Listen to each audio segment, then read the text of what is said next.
તો અયોધ્યાના આંગણે આવેલા મહાઉત્સવની જોરશોરથી તૈયારીઓ થઈ રહી છે।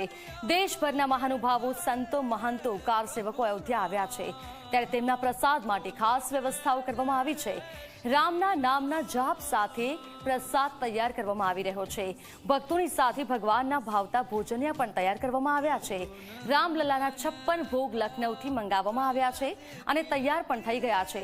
શ્રી રામની એક ઝલક માટે ભક્તો વ્યાકુળ બન્યા છે, તો બીજી તરફ અવધ નગરી અભેદ્ય કિલ્લામાં ફેરવાઈ છે।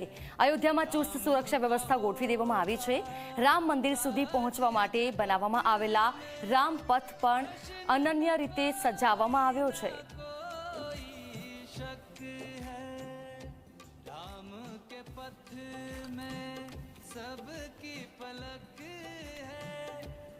તો આખરે એ દિવસ આવી ગયો છે જે દિવસની વર્ષોથી કહી શકાય 500 વર્ષનો એ સમય લોકોએ રાહ જોઈ છે।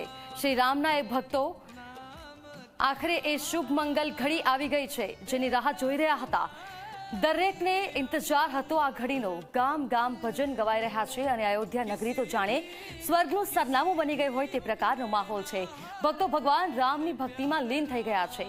ભક્તો દૂર દૂરથી ભગવાન રામના દર્શન કરવા આવી રહ્યા છે। રામલલાની પ્રતિષ્ઠા કરોડો ભક્તોનું સપનું હતું, જે સાકાર થતા ભક્તો તેમની માનતા પૂરી કરી રહ્યા છે। કોઈ ભક્ત તેમના વતનથી દંડવત કરી અયોધ્યા પહોંચ્યા છે, તો કોઈ સેંકડો કિલોમીટર દૂરથી સાયકલ ચલાવી રામના ધામમાં પહોંચી રહ્યા છે।